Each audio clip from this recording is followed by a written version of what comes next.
तथा उत्क्रांत्यादि उपाधि आयत्ततां दर्शयति। उत्क्रांत्यादि भी वास्तव में उपाधि सी आई हुई है। यह बात तो प्रश्नोपनिषद में स्पष्ट बताया गया। दोबारा थोड़ा पीछे ले रहा हूं। कस्मिन् वा अहम उत्क्रांतो भविष्यामि, कस्मिन् वा प्रतिष्ठिते प्रतिष्ठास्यामि इति। किसके उत्क्रमण करने पर मैं उत्क्रमण करने वाला होऊंगा, किसके प्रतिष्ठित होने पर मैं प्रतिष्ठित हो जाऊंगा, इसे स्पष्ट ही है। प्रतिष्ठा और उत्क्रमण ये सब स्वपाधि सब प्राणम सृजता, ये भी यहाँ प्रमाण है। उपाधि का उसने पर निर्माण कर लिया। उत्क्रांति अभाव यह गत्यागत्योरप्य भाव ज्ञायते। उत्क्रांति का अभाव होता फिर गति और आगति का भी अभाव, इसी से ज्ञापन हो रहा है। नहीं अनुपसृप्तस्य गत्यागति जो देह से निकला ही नहीं है उसका जाना और आने की बात भी नहीं होता। जो कमरे से नहीं निकला बाहर, वो मार्केट जाके आ गया, ये कैसा व्यवहार? पहले कमरे से निकलना पड़ेगा ना, तब तो मार्केट जाओगे और आओगे। उसी प्रकार से जब तक शरीर से नहीं निकलेगा तब तक जाना और आना ये दोनों व्यवहार हो नहीं सकता। अर्थात उत्क्रमण पूर्वक ही गति और आगति हुआ करता है। इसी एवं उपाधि गुण सारत्वात् जीव से अणुत्वादि उपदेश प्राज्ञवत, इसलिए सिद्ध हो गया उपाधियों के गुणों का अधीन होकर के ही जीव के अंदर भी अणुत्वादि व्यवहार हो जाता है। जैसे कि आप उपासनाओं को लेकर के प्राज्ञ में परमात्मा में ईश्वर में करते हो। यथा प्राज्ञ से परमात्मा सगुणेषु उपासनेषु उपाधि गुण सारत्वात् अनियत्वादि उपदेश। जैसे प्राज्ञ में परमात्मा, उस परमात्मा का सगुण उपासनाओं के प्रकरण में आप देखते हैं उपाधि के गुणों के अधीन करके उसे भी अनियत्वादि को उपदेश कर उसी का उपासना करते हैं। अनियान बृहेर्वा यवाद्वा मनोमय प्राण शरीर सर्वगंध सर्वरस सत्य काम सत्य संकल्प इत्येवं प्रकार तद्वत्। जिस प्रकार से आपने उपाधि की देखा वो मनोमय है, प्राणमय शरीर है, सर्वगंध है, सर्वरस है, सत्य काम है, सत्य संकल्प है, सूक्ष्मात सूक्ष्म है, धी के बराबर है, जो के बराबर है इत्यादि उपासना के लिए जैसे कहा गया, वैसे जीव का भी समझो ये सब अनियत्वादि उपाधिक मात्र ही है। औपाधिक पूर्व पक्षी कहता है यदि बुद्धिगुण सारत्वाद आत्म संसार कल्प्यता, यदि बुद्धिगुण संबंध के कारण से आत्मा में संसारित्व आदि के व्यवहार करने लगोगे तो बुद्धियात्मन और भिन्नयो संयोग अवसान अवश्यंभावी इत्यतो बुद्धि वियोगे सति आत्मनो विभक्त अनारक्ष्यत्वात् असत्वम् असंसारित्व प्रसज्यते अत उत्तरम पठते। तो उधर बुद्धि और आत्मा दो भिन्न तत्व है, इनका आपके हिसाब से संयोग हो गया, तादात्म्य अध्यास हो गया है। जो संयोग होता है वो निश्चित रूप में एक न एक दिन नष्ट भी हो जाता है। इस संयोग अवसान अवश्यम भावी, वह संयोग का अवसान होना अवश्यम भावी है। जिस दिन संयोग नष्ट हो जाएगा बुद्धि से आत्मा का वियोग हो जाएगा। बुद्धि आत्मा का वियोग होने पर इस विभक्त आत्मा का अनुभव कौन करेगा? विभक्त जो हो गया है, बुद्धि अलग रह गई, आत्मा अलग रह गया, तो स्थिति में आत्मा को कौन जानेगा? बुद्धियात्म संयोग के कारण से आत्मा की चेतनता को लेकर के बुद्धि ने आत्मा को जान लिया है, अनुभव कर रहे मैं हूं करके शायद प्रत्यास के द्वारा, और बुद्धि का इसलिए आत्मा में आगे आप कह रहे हो। क्योंकि बुद्धि ने जैसा आत्मा के साथ संबंध किया, इसने आत्मा के साथ ऐसा व्यवहार करने लगा, अपने सारा धर्म को उसमें डाल दिया। ये बुद्धि का विशेषता है, इसलिए बुद्धि को जाया तुल्य कर दिया ना। शंकराचार्य ने बुद्धि को जाया कह दिया। इसीलिए आता तुम गिरिजामती, यही होता है। पहले बड़ा मातृ पितृ भक्त रहता है लड़का, जहाँ शादी हो जाता है तो फिर पत्नी भक्त हो जाता है। कारण है कि बुद्धि तुल्य है ना, वो अपने उसको चेतन को पुरुष को अपने अधीन कर लेती है भोग दे करके। तो यहाँ पर भी ये बुद्धि भोग दे रही है सुख दुख आदि, और इस माध्यम से आत्मा में अपना सर्वधर्म को आरोपित कर दिया अनियस्त्वादि। ये बात तो हम मान भी लेंगे, लेकिन समस्या तब होता है जब बुद्धि और आत्मा का वियोग हो जाता है। तो इस आत्मा का पहचान क्या, या तो अत्यंत असत हो जाएगा या तो असंसारी मानना पड़ेगा उस संस्था। दूसरा पक्ष शांति के लिए इष्ट है, पहला पक्ष इष्ट नहीं है। आत्मबुद्धि का वियोग होने मान से आत्मा असत हो जाएगा, ये बात है, फिर तो बुद्धि भी असत हो जाएगा। और यह बुद्धि का असत होना इष्ट है तो मायाजन्य है वो, यथा माया असत है, माया का कार्य भी असत हो जाएगा, यानी आत्मा भी असत हो जाएगा, ये बात ठीक है, क्योंकि वियोग हुआ है, जानेगा कौन। आप बुद्धि के सहयोग के नाश की बात कर रहे हो ना, बुद्धि के सहयोग के नाश को जानेगा कौन। बुद्धि के साथ अब तक तायत्व अध्यास था, अब हमारे बुद्धि के साथ तायत्व अध्यास नहीं है और बुद्धि अलग हो गई है, ये जानने वाला भी तो आप ही हैं।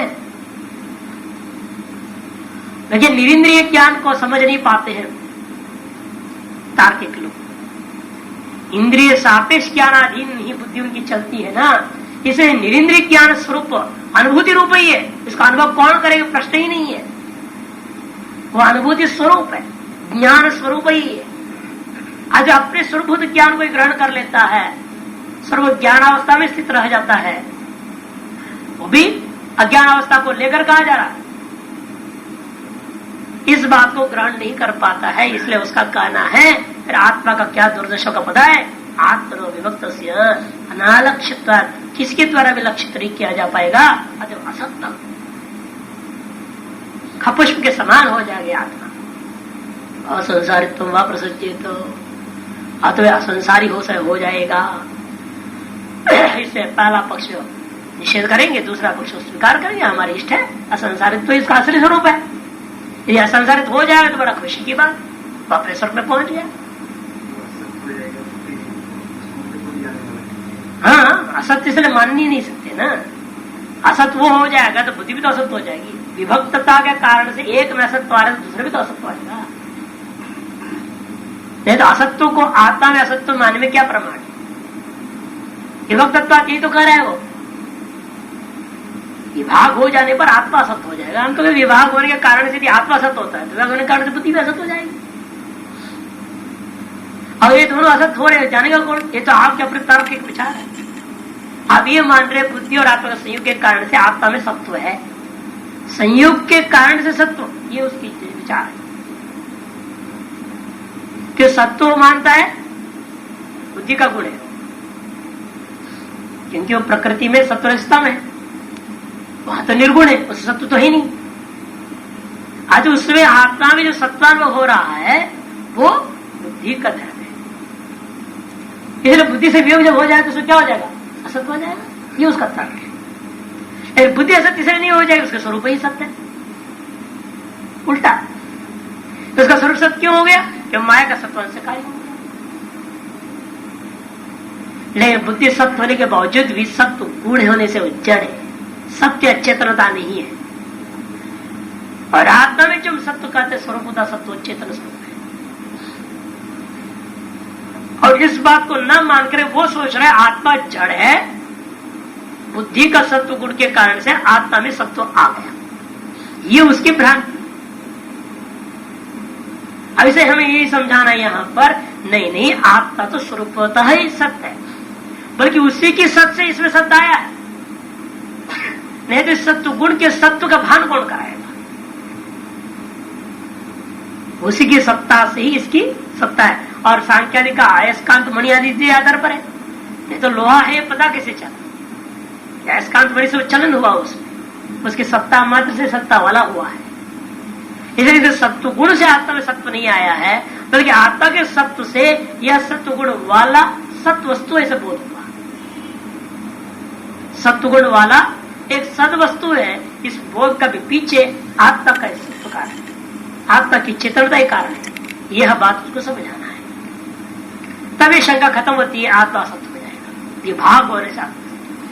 बल्कि अपने हिसाब से तो बुद्धि में जो सत्व आया है, सत्व गुण का सत्व भी जो आप मान रहे हो, उसकी सत्व की सत्ता को कौन सिद्ध करेगा, आत्मा की सत्ता से सिद्ध हो रहा है। आत्मा की सत्ता के कारण से बुद्धि में सत्ता ही है, भले उस सत्व गुण का कार्य होने से सत्व उसके अंदर भले ही हो, लेकिन सत्ता जो स्थापित हुआ उसमें वस्तु सत्य घटम अस्ति बुद्धिरस्ति, ये अस्थि जो सत्ता आई हुई है वो कहां से है? वो सत्वगुण का कार्य नहीं है, चेतन स्वरूप है। क्योंकि जो तमगुण का कार्य उसे भी अस्थि प्रयोग करते हो, रजगुण कार्य में भी अस्थि करते हो, है कि नहीं? जैसे तमगुण कार्य है पृथ्वी है, पृथ्वी अस्थि। रजगुण कार्य है इंद्रिया वगैरह है, इसको भी अस्थि बोलते हो, कर्मेंद्रिय। सदुकार ज्ञानेन्द्रिय वहां भी बोलता है। अस्थि जो व्यवहार है, सत्ता सामान्य का जो व्यवहार है, सत्व का कार्य में भी है, रज का कार्य में भी है, तम का कार्य में भी है। इसलिए बुद्धि रूपी सत्व का कार्य में भी जो सत्ता आई हुई है वह सत्व गुण का स्वरूप नहीं है, वह किसी अन्य चीज की सत्ता है जो सत्व रज तम सभी में अनुस्यूत हो रहा है। जैसे आप मानते हो बुद्धि में रहने वाला गुण आत्मा में जैसे आरोपित हो रहा है, तादात्म्य अध्यास संयोग के कारण से आत्मा का सब कुछ धर्म भी बुद्धि में आ रही है, एक नहीं मानेगी। आत्मा रहने वाला कौन से धर्म आ गया? इसमें सत्व आ गया है, चित्त आ गया है, लेश आनंद मात्र आ गया है। इसलिए इसे सुखात्म हो रहा है। तो सुख कहां से आएगा? मात्रम उपजीवन थी, कहा ना, सेव मात्रम उपजीवन थी, उसी के माँ एक मात्रा है, एक बूंद के समान है, जिन सभी विषयों में अनुभव कर रहे हैं। ये सारी चीजें वहां का धर्म सच्चित्तानंद अस्थिभाति प्रीति, ये तीनों स्वरूप वहां से आया हुआ है। ऐसे विभाग होने मात्र से आत्मा में असत्व आता है, कहना ही उसका गलत हो गया। उसको समझा रहे इसलिए यावत भावित्वाच्च न दोषस्त दर्शनात्, यावत भावित्व आत्मभावित्वाच्च न दोषः तद्दर्शनात्। जब तक आपको आत्मज्ञान नहीं होता, जब तक आत्मभावी माने आत्मज्ञान की उत्पत्ति नहीं होगी, तब तक आपके सारी चीजें, इसलिए न दोष है। इसलिए ये जो आपका कल्पना है, ये हमारे ऊपर कोई दोष नहीं हो सकता। क्यों? तद्दर्शना, क्योंकि देह का वियोग होने पर बुद्धि का संयोग, देह का वियोग होने पर भी बुद्धि का संयोग देखा गया। अतः देह रूपी उपाधि से अधीन नहीं है बुद्धि से आत्मा का। तद्दर्शन से तात्पर्य देह वियोग होने पर भी बुद्धि संयोग दिखा, तभी तो जन्म जन्मांतर में आचार है। इसलिए जब तक आत्मज्ञान नहीं होता तब तक बुद्धि संयोग रहेगी। इसलिए लगता है आपको सुषुप्ति बुद्धि संयोग नहीं रहता है। तभी हम रहते हैं कि नहीं रहते? आप रहते हैं। अविद्या है वास्तव के सिद्ध बुद्धि से, तो अविद्या में स्वरूप में विद्यमान है। जैसा यह सुषुप्ति काल बुद्धि रहित होने पर भी बुद्धित्व से बना हुआ है, सूक्ष्म रूपेण विद्यमान मानना पड़ेगा संयोग। कारण रूपेण विद्यमान है संयोग, कारण रूपेण प्रकट नहीं हो रहा है, अनभिव्यक्त संयोग है, अभिव्यक्त संयोग नहीं सुषुप्ति में। यथा तथा शरीर मरणोत्तर काल में भी ब्रह्म ज्ञान पर्यंत आत्मनिश्चयात करके तर्क ये चित्त सुखी कार ने भी कहा है। आत्मनिश्चयात, जब तक ब्रह्मात्म ज्ञान अनुभूति नहीं होती, जीव ब्रह्म ऐक्यत्व अनुभूति नहीं होगी, तब तक ये बुद्धित्व संयोग सदा बना रहेगा। इसे संयोग यहां नष्ट होने वाला तो है ही नहीं कि भाई तुरंत से नष्ट हो गया फिर बाद में क्या होगा। नयम अनंतर निर्दिष्ट दोष प्राप्ति आशंकनीया, ये जो पूर्व पक्षी ने अभी निर्देश किया जो दोष, उस दोष की प्राप्ति की आशंका नहीं करनी चाहिए। अकस्मात यावदात्मभावित्वात् बुद्धि संयोग, बुद्धि का आत्मा का जो संयोग है यावदात्मभावी है। यावदात्मभाव मतलब यावत अयम आत्मा संसार भवति, यावत सम्यक दर्शन संसार तम न निवर्तन, जब तक ये आत्मा संसारी है, अर्थात जब तक इस आत्मा का मान जीवात्मा को अपने स्वरूप का सम्यक दर्शन के द्वारा संसार निवृत्त नहीं होता, तावत पर्यंतम अस्य बुद्धिया संयोगो न शाम्यति। इस आत्मा का बुद्धि के साथ जो संयोग है वह शांत नहीं होगा, मिटेगा नहीं। यावदेव चायम बुद्धि उपाय संबंध तावत जीव से जीवत्व संसार पंचा, जब तक ये बुद्धि उपाधि के साथ संबंध है आत्मा का, अयम आत्मा बुद्धि उपाय संबंधवान, तावदेव जीव से जीवत्व इस जीव के अंदर जीवित, जो आत्मा में जीवित आप मानते हो, जीवित और संसार दोनों ही तब तक ही रहने वाला वस्तु है। परमार्थ वस्तु ने जीवो नाम बुद्धि उपाय संबंध परिकल्पित स्वरूप व्यतिरिक्त अस्ति। इसलिए परमार्थता जीव नाम का बुद्धि उपाय संबंध परिकल्पित स्वरूप से अतिरिक्त कोई वस्तु है ही नहीं। नहीं नित्य मुक्त स्वरूपात सर्वज्ञात ईश्वरात अन्य क्षेत्रो धातु द्वितीयो वेदांतार्थ निरूपणायाम उपलब्ध है कि नित्य मुक्त स्वरूप वाला जो सर्वज्ञ ईश्वर है उससे अलग कोई दूसरा चेतन पदार्थ वेदांत पदार्थों में निरूपण के विषय में कहीं उपलब्ध नहीं होता। एक में अद्वितीय चेतन पदार्थ ज्ञापन होता है, कोई दूसरा चेतन हो परमात्मा से भिन्न ऐसा कहीं भी नहीं मिला। एकमेव अद्वितीयम शब्द कई बार प्रयोग हो चुका है। नान्यो तो अस्ति दृष्टा श्रोता मंत्र विज्ञाता, नान्य तो अस्ति दृष्टि श्रोत्र मंत्र विज्ञात्री तत्वमसि अहम ब्रह्मास्मि इत्यादि श्रुति सदैव्या। अनेक इस प्रकार की श्रुतियां हैं, साफ करते हैं। अतः यह समाज आत्मनः अन्यो जीव नाम न अस्ति, न दृष्टा अस्ति, न श्रोता अस्ति, न मंता अस्ति, न विज्ञाता नाम अस्ति। नान्य दोस्ती दृष्टि श्रोत्र मंत्र विज्ञाता छांदोग्य बृहदारण्य का था, तत्वमसि भी छांदोग्य का है, अहम ब्रह्मास्मि बृहदारण्य का है। इत्यादि श्रुति इत्यादि श्रुतियों से स्पष्ट है कि भाई ये आप जीव को नाम का दूसरा चेतन ब्रह्म से भिन्न है ऐसा नहीं कर सकते। कथम पुनर्वगम्यते यावदात्म भावी बुद्धि संयोग हुई थी, लेकिन निश्चय कैसे आपने कर डाला यावदात्म भावी ही बुद्धि संयोग है। जब तक आपके आत्मा के संसारित्व है तब तक वो भी कैसा, जब तक सम्यक दर्शन के संसार को निवृत्त नहीं करोगे तब तक बुद्धि का संयोग है। यह आपने निर्णय कैसे ले लिया? तद दर्शनादित्या की श्रुतियां बता रही इस बात को, सर्वानुभव सिद्ध है। तथा शास्त्रम दर्शन यो यो विज्ञान में प्राणेशो हृदयंतर ज्योति पुरुष समान सनुभव लोक अनुसंचरती ध्यायती व लीलायती वही।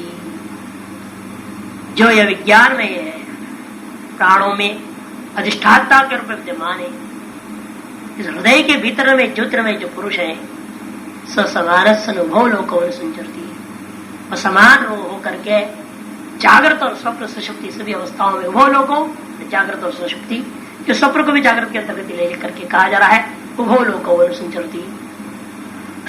अथवा इस जन्म उभव लोकों का तो ये भी अर्थ किया था, इस जन्म अगला जन्म, इन दोनों लोकों में वह निरंतर संचरण करता है। ध्यायती व लीलायती व ध्यायती व ज्ञानेन्द्रियों के साथ व्यवहार करता हुआ के समान और कर्मेंद्रियों के समान व्यवहार करते हुए समान जो है लीलायती से कहा। तथा विज्ञान में बुद्धिमय उत्तम भवती, विज्ञान में का तात्पर्य बुद्धिमय प्रदेशांतर विज्ञानमयो मनोमय प्राणमय चक्षुर्मय श्रोत्रमय विज्ञानमय से मन आदि भी सह पाठा, क्योंकि प्रदेशांतर में उसी प्रधान पर दूसरी जगह विज्ञानमय मनोमय प्राणमय चक्षुर्मय श्रोत्रमय इत्यादि शब्दों से कहा गया है। यदि विज्ञान में ऐसे मन आदि के साथ पठित होने से विज्ञान का तात्पर्य बुद्धिमय ही लेना उचित होता है। बुद्धिमयत्व तदगुण सारत्व एवं अभिप्रेयते, और बुद्धिमयत्व बुद्धि का धर्मों को इस सात्व में आरोपित होने के कारण से ही है, यह बात हम पूर्व में ही सिद्ध कर चुके हैं। यथा लोक स्त्री वयो देवदत्त थी, जैसा कोई कह देता है स्त्री वयो, स्त्री रागादि प्रधानो अभिद्यते, स्त्री विषय का रागादि प्रधान वाला पुरुष है, इसलिए स्त्री वयो देवदत्त कह दिया। उसी प्रकार से बुद्धि गुणादि को प्रधान रूप में ग्रहण कर लिया, उसने आरोपित कर लिया अपने में, इसलिए उसको बुद्धिमय कह दिया आत्मा को। समान सनुभव लोको अनुसंचरती लोकांतर गमने भी अवियोग बुद्धिया दर्शे, लोकांतर गमन में मैंने जन्मांतर में के शरीर को प्राप्त करना, इस प्रकार लोकांतर गमन में भी इसके बुद्धि का वियोग नहीं होता, यह बात स्पष्ट है। ये समान तथैव बुद्धिया यदि करते, किसके समान है? समान सन मैंने बुद्धि के साथ समानता को प्राप्त करता हुआ, जैसा बुद्धि की भावना वैसे आत्मा। बुद्धि जिसको स्वरूपेण ग्रहण कर लेता है, बुद्धि यदाकार को प्राप्त हो जाए, बुद्धि की वृत्तियां सदाकारवान अपने आप को माने लगता है, और देर नहीं लगता बदलने में, इसको बदलते ही रहता है इसका रूप बेचारे का, है कि नहीं? कई बार ऊपर नीचे चढ़ाव उतार जिसके साथ हो रहा हो उसे समझ में आता है बुद्धि में क्या चीज होती है। उसके अंदर एक ही आकार से चले आ रहे शुरू से अंत तक, उसे तो पता नहीं चलेगा। लेकिन आपको कभी कुठारी बना दिया, कभी जो आपको निकाल दिया, कभी आपको कुछ बना दिया, कभी हटा दिया, ऐसे करते रहेंगे तब समझ में अक्ल आएगी। न मैं वो पद में सही था, न ये पद में सही है, न ये सही है, न वो सही है, न मैं कुठारी हूं, न भंडारी हूं, न मैं महंत हूं, तब समझ में आएगी, है कि इसलिए गुरु आश्रम में भी हम लोग देखते थे कि वो नया आ गया, देखा उसको ठीक ठाक है तो ठीक है, तो सरल भाव में है तो कोई आपत्ति नहीं। जहाँ थोड़ा सा भी इधर उधर करने लगा तो कहेंगे अच्छा उसको जो है प्रेस में इंचार्ज बना दो, इसको चढ़ा देते हैं। फिर वहां से कहेंगे इसको ऑफिस में भेज दो, packing of post office department में भेज दो, उसका इंचार्ज बना दो। फिर वहां से मेन ऑफिस में इंचार्ज बना दो, फिर कहेंगे इसको जो अमुक ब्रांच का इंचार्ज बना दो, चढ़ाते जाते। फिर ऐसे ही गिराएंगे, कहेंगे इसको झाड़ू लगा दो। आप जो लोग आपको आग के पीछे चमचागिरी करते थे, और उनकी चमचागिरी आपको करनी पड़ेगी। कहां से कब पटक देते हैं एकदम। आओ पता चलेगा तुम अपने में क्या समझते हो। पदोन्नति हो रही थी तो अपने आप को 2 सिंह चढ़ते जाते थे और लंबा होते जाता था। आप देखते थे सिंह किसके पीछे पड़ेगा, जान के करते थे, एकदम पटक देंगे। कोई डिपार्टमेंट नहीं, कुछ नहीं, कहेंगे बिल्कुल नया आया हुआ है कोई, उसके अंडर में पटाते। अब उसकी दादागिरी चलेगी, क्या बीतता होगा आपकी बुद्धि पे, तब पता चलेगा आपको हम बुद्धिमयी कैसे हैं। एकदम जूनियर, और उसकी छेड़ा बना दिया आपको, उसके अंडर में डाल दिया, काम करो। ये तो मिशन में नहीं चलेगा, ऐसा होता ही नहीं मिशन में। मिशन में तो सीनियर होते प्रमोशन मिलते जाता है, इसलिए उसके अहंकार ऐसे ही बढ़ते जाता है, कोई कंट्रोल ही नहीं। जब तक गड़बड़ घोटाला नहीं करेगा तब तक मिशन में नीचे गिराते नहीं। हम लोगों के गुरुआश्रम में ऐसे नहीं होता था, भरोसा नहीं, कब पटक देंगे, कब क्या होगा, कब कहां डाल देंगे। और दूसरा क्या करेंगे, आप एक सेटिंग कर दिए है, मान लीजिए आपको एक चीज का इंचार्ज भी बना दिया, उस समय में भी तंग करते हैं शिक्षा देने के लिए।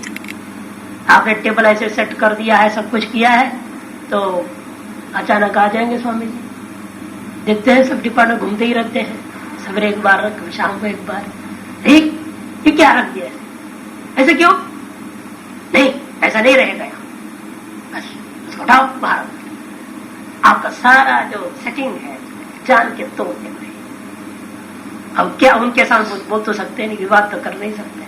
ठीक है महाराज, यहां से वहां टेबल हो गया, अब वहां बैठो। फिर आप इंचार्ज कर था ना अहम, वो अहम को तोड़ दिया, मैं अपने मर्जी से चलाऊंगा।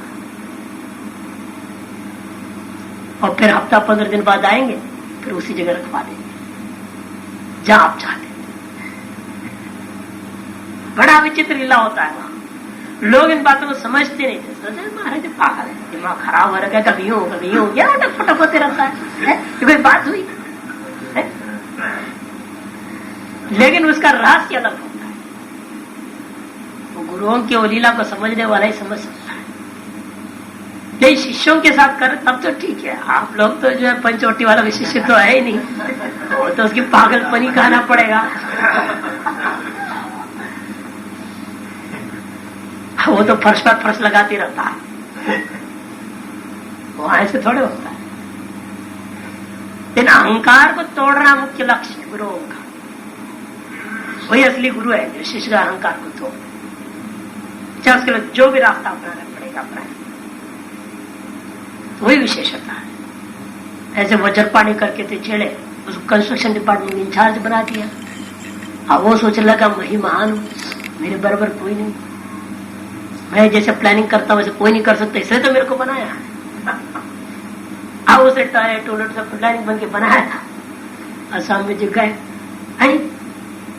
ये कोई सही है, इस दिशा में कहीं टॉयलेट होते हैं, सब टॉयलेट के बाद कोई चिंता नहीं, लाखों रुपयों के नुकसान।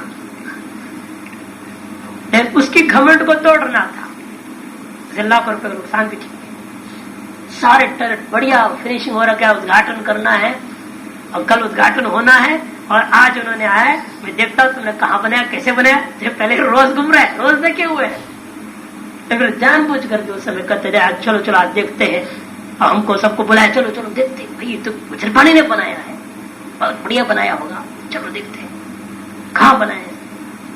और क्या उनकी दिमाग में की थी क्या मालूम, हम लोग सब गए तो कहते बुजुर्गों को बुलाओ,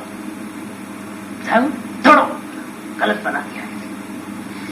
महाराज लाखों रुपया लगे, तरह बढ़िया टाइल्ट लगा, सारा सेटिंग सब उखाड़वा। वो बेचारा देखते रह गया क्या हो गया, ऐसा शौक लगा उसको कि अपने आप समझ इतना बढ़िया प्लेन, इतना बढ़िया सुंदर बनाया, वो सुंदर सब ढेर हो।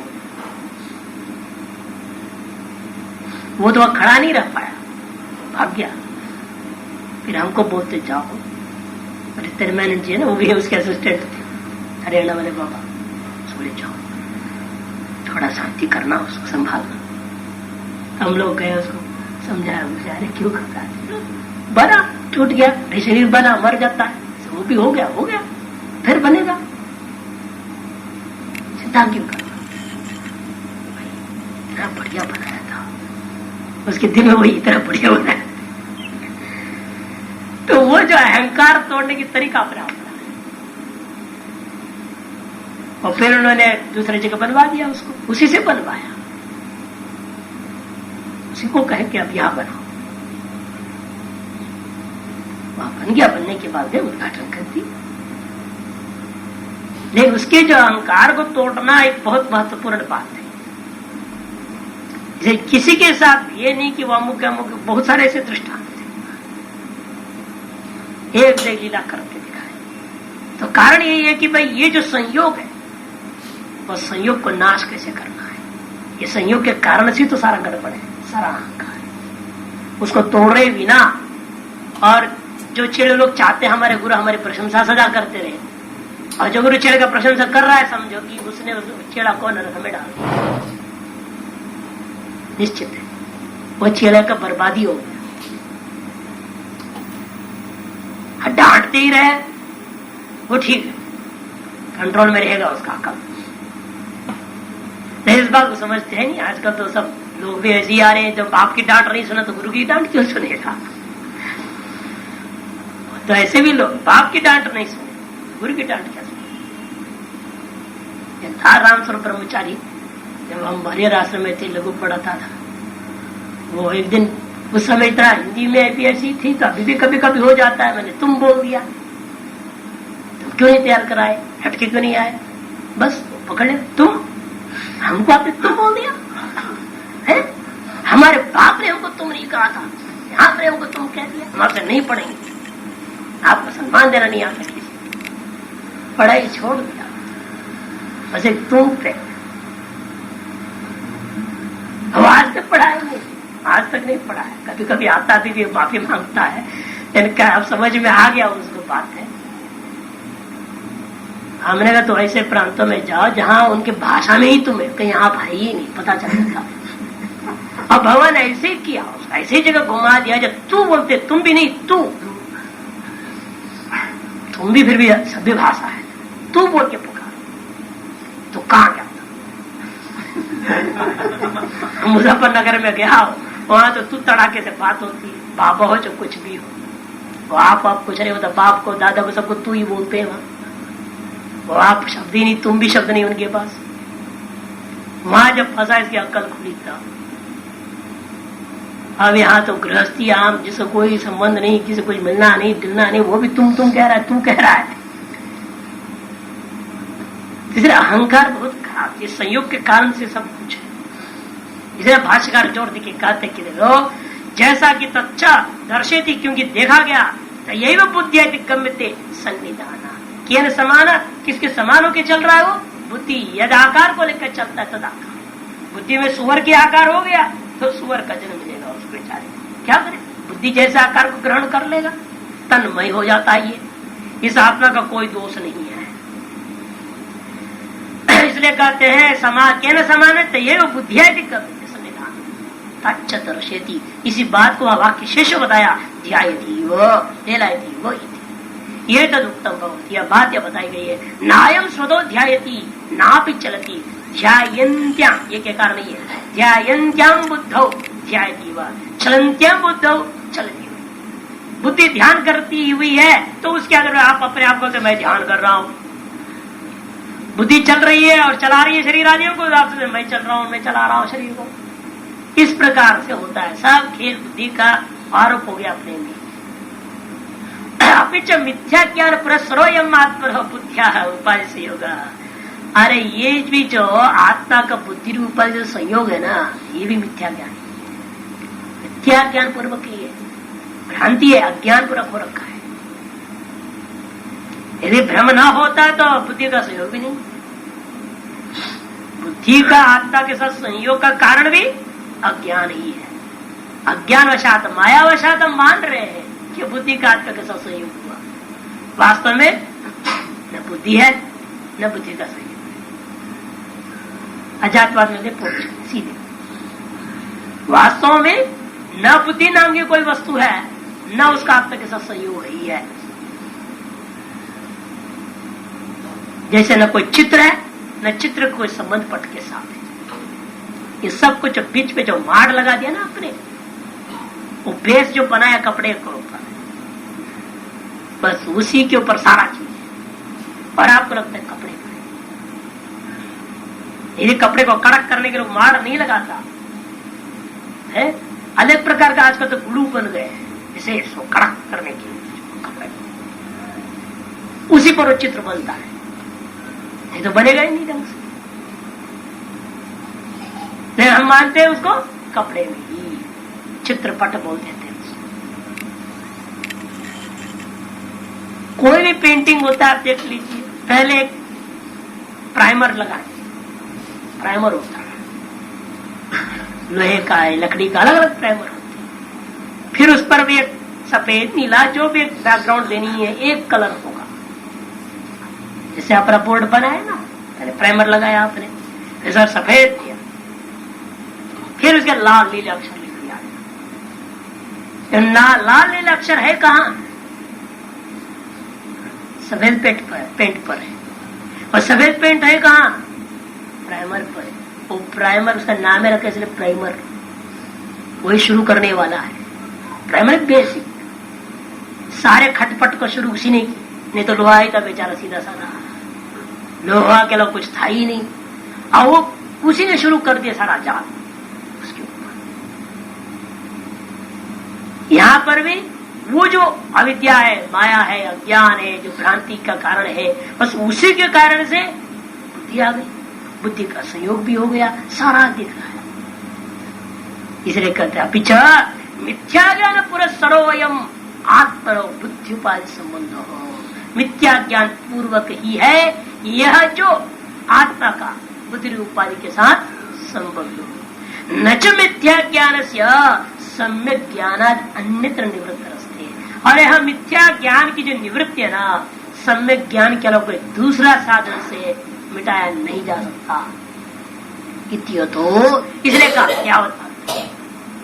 यावत ब्रह्मात्मा अनवबोध, जब तक ब्रह्म का जीव के साथ भेद का बोध नहीं होता, तावत बुद्धि उपाय संबंधो न शाम्यति, तब तक बुद्धि उपाधि के साथ जो संबंध है यह कभी दूर नहीं हो सकता।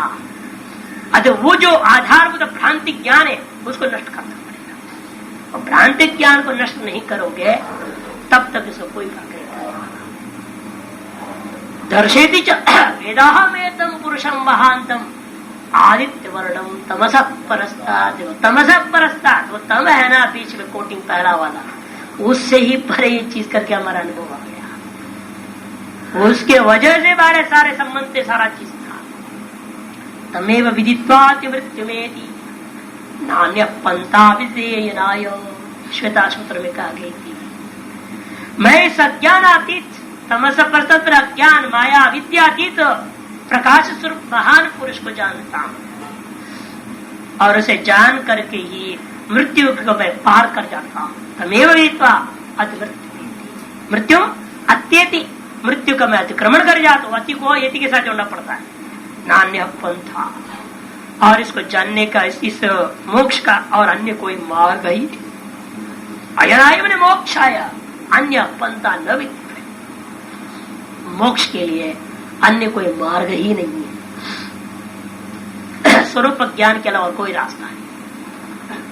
ननो सुषुप्त प्रलय और न शक्य थे बुद्धि संबंध। सुषुप्त और प्रलय काल में भी वास्तव बुद्धि का संबंध नहीं है, फिर तो वही मोक्ष हो जाएगा। है पूर्व पक्ष अपना सोच रहा है, रोज जब शिष्य में जाता हूं हमें तो बुद्धि भी वह काम करती हुई नहीं दिखाई दे रही है। उस श्लोक में भी यही बता दिया, इसलिए हमने क्या पूछा था, स्वप्न को भी कौन देख रहा है? बुद्धि। अब बुद्धि भी जब नहीं रहेगा तब अहम एवं कहा था वहां पर, ये मानूंगा यथा सुषुप्ति। आत्मनो बुद्धि संबंध सुषुप्त प्रलय और न अभिगंतुम शक्यते, अस्वीकार करना बिल्कुल संभव नहीं है। सदा स्वम तदा संपन्न भवति स्वम अपीतो भवति वचना, ये साफ लिखा है सुषुप्ति में, हे सौम्य तदा सुषुप्ति काल है सदा अयम संपन्नो भवति स्वम अपीतो भवति, स्वरूप में लय हो चुका है ये वचना।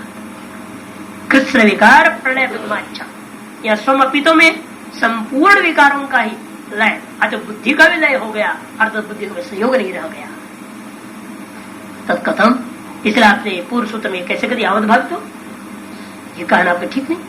यावदात्म भावितम बुद्धि संबंध सीति कथम स्यात् अत्र उच्यते है। कहते कि भाई ऐसे मत सोचो, बुद्धि संयोग सुषुप्ति में नष्ट नहीं होता।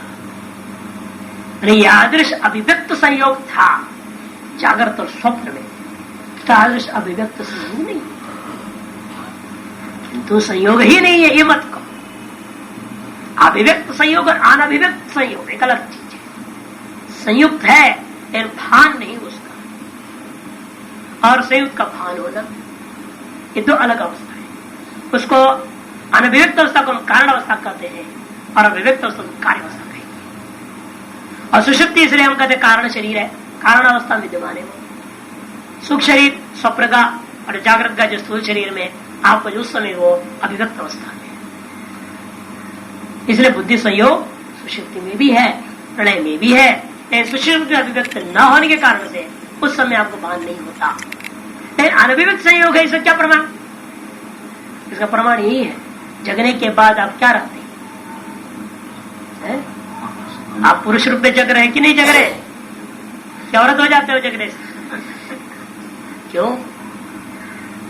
ये बुद्धि से खत्म था, बुद्धि तो था ही नहीं, बुद्धि का स्वयं खत्म हो गया, और दोबारा जब बुद्धि संयोग होगा वो बात कहां से आ गया कि मैं पुरुष था?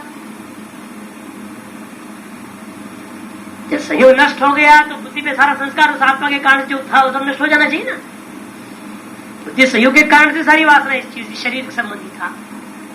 अब बुद्धि का संयोग खत्म हो गया बोलोगे तो सारी वासना संस्कार सब खत्म हो जाएगी। वहां जब खत्म हो जाएगी फिर जब जगोगे तो वही कैसे कैसे भान हुआ आपको, जो कल था देवदत्त वही मैं हूं इस समय, ये भान नहीं होना चाहिए।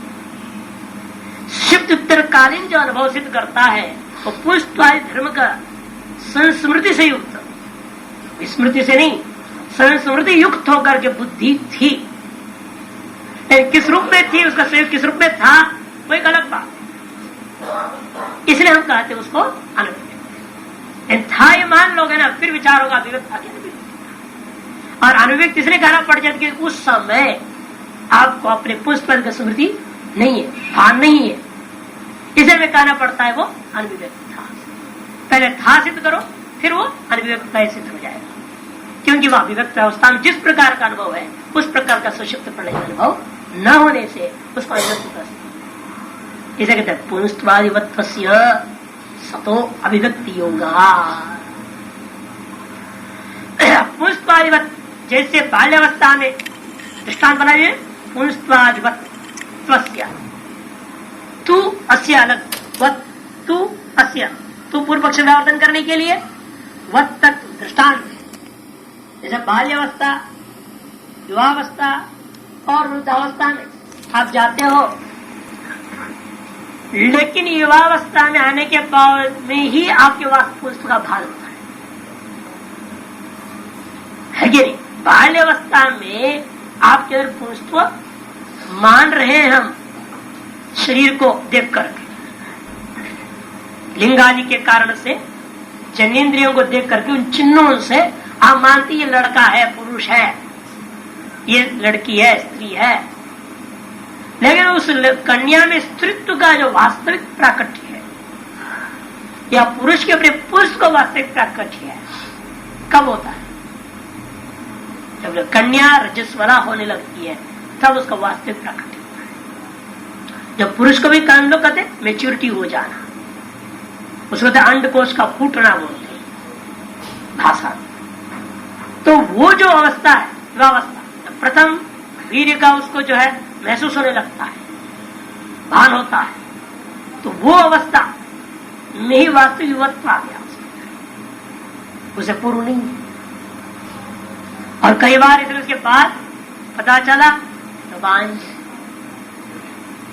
पता चलते नपुंसक है।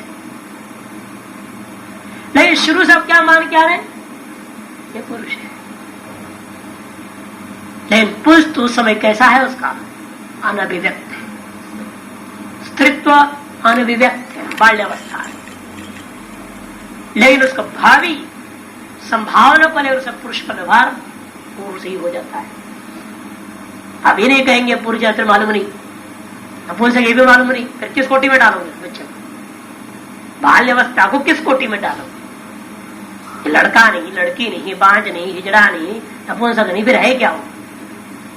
लेकिन आप सीधे व्यवहार करते हैं, ये पुरुष है, लड़का है, स्त्री है, लड़की है तो स्त्री है, व्यवहार चलता है।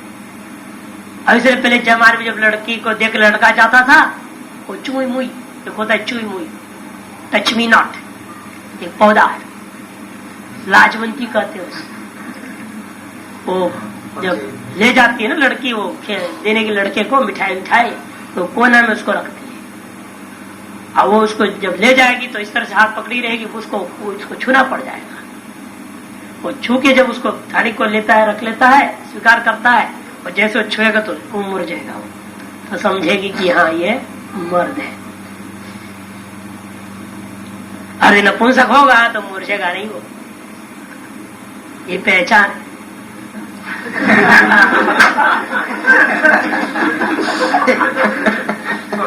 पकड़ लिया ना, ये अनादिकालीन परंपरा में कितना रहस्य था, कोई समझता नहीं। उधर पत्ता क्यों रख दिया? अरे मिठाई का प्लेट में फालतू रख दिया इसको, ये उसका पीछे रहस्य है।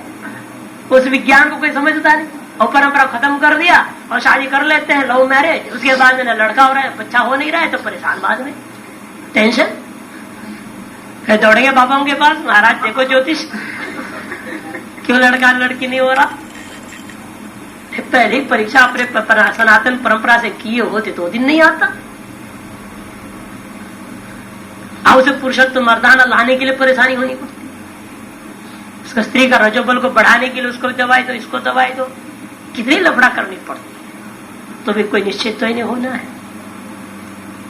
वो प्रथम परीक्षा में ही ठीक हो जाता है सारा, और तरीका अपनाते नहीं है। मॉडर्न तरीका आज करते हैं, फोनों से लव मैरिज, लव हो जाता है फोनों पे, मोबाइल पे, और हाँ हो गया सब। ये विचित्र तरीका है, उसे तो पता चलता है मर्द या नहीं है, कहीं आवाज से थोड़े पता चलना है। ये मूढ़ परंपराएं चल पड़ी है। हाँ, यहाँ कोई टेस्ट नहीं होता है। ये आजकल टेस्ट एक ही थे, कितना पैसा है तेरे पास, कितना कमा रहा है, कितना तनख्वाह ले रहा है, यही सब देखते हैं आजकल लोग जो है, और कुछ नहीं होता है। पुरुषत्वादिवत दृष्टांत बना दिया, तू जो पूर्व पक्ष व्यावर्तन करने के लिए अस्य सतः सुषुप्ति अवस्था में सूक्ष्म प्रसिद्धमान अस्य बुद्धि संयोगस्य जागृतादि अवस्था में अभिव्यक्ति योगा अभिव्यक्त होता है, ऐसा समझो। अस्य असमने अपरणी बुद्धि संयोग सदा विद्यमान उस बुद्धि संयोग का अभिव्यक्ति मात्र होता है। यदि सुषुप्ति में संयोग विद्यमान न होता तो जागृत और स्वप्न में उसका अभिव्यक्ति भी नहीं हो सकता। जो कारण अवस्था में नहीं है, जो बीज अवस्था में नहीं है, वह बाद में भी नहीं आ सकता है। यथा लोके पुष्पादीनि बीजात्मना विद्यमानानि एव बाल्यादिषु अनुपलभ्यमानानि अविद्यमान विप्रेयमाणानि यौवनादिषु आविर्भवन्ति न विद्यमानानि उत्पद्यन्ते षण्डादीनामपि तदुत्पत्ति प्रसंगात्। यथा लोके जैसे इस लोक में पुष्पादीनि बीजात्मना विद्यमानानि, देखो पुष्पादि कैसा था बाल्यावस्था में, वो बीज रूपेण विद्यमान है। बाल्यादिशु यदि बाल्य उस अवस्था में अनुपलभ्यमानानि, उपलब्ध होता नहीं है, उस समय उसको कोई भान नहीं है मैं पुरुष हूँ। वो नंगा भी सड़क पे इसलिए भागता है, कोई लज्जा नहीं होता, कुछ नहीं होता बच्चे को। क्यों? उस समय इन चीजों का उसे भान ही नहीं है। भान न होने से ये मत समझिए कि वो पुंस्त ही नहीं है, नहीं, पुंस्त उसमें बीज भाव में विद्यमान है, अनभिव्यक्त अवस्था विद्यमान है, अविद्यमान नहीं है। विद्यमानानि एव, इसलिए कहते विद्यमानानि एव बीजात्मना विद्यमानानि एव, आगे आविर्भवन्ति के साथ जोड़ेगा। बाल्यादिशु अनुपलभ्यमानानि, यदि बाल्यादि दशाओं में उपलब्ध नहीं हो रहे हैं, अविद्यमान वत, लेकिन कैसा है इसलिए अविद्यमान के समान लग रहा है, अभिप्रेयमान अविद्यमान के समान अभिप्रेत है, फिर भी यौवनादिशु आविर्भवन्ति न विद्यमानानि उत्पद्यन्ते। अविद्यमान जब पुष्पादि बाद में युवावस्था में व्यक्त हो जाएंगे, ऐसा नहीं हो सकता। नहीं तो षण्डादि नाम भी उत्पत्ति प्रसंगात, नपुंसक आदि में फिर पुष्पादि उत्पत्ति होने लग जाएगा। पहले जो नहीं है बिल्कुल ही ना हो, अनभिव्यक्त हो, बाद में व्यक्त होने का मतलब पहले था, एक अभिव्यक्त नहीं था और बाद में व्यक्त हो गया, ऐसे मानने पर तो व्यवस्था बनेगी। यदि ऐसे नहीं मानते हो, पहले बिल्कुल ही नहीं था बाद में उत्पन्न हो गया कहोगे, फिर तो नपुंसक में बाद में पुंस्त आ जाना चाहिए। एवं अयम अभी बुद्धि संबंध, इसी प्रकार से समझो ये बुद्धि का संयोग जो है वो शक्त्यात्मन विद्यमान एव सुषुप्त प्रणयो हो, पुनः प्रबोध प्रसवय और आविर्भाव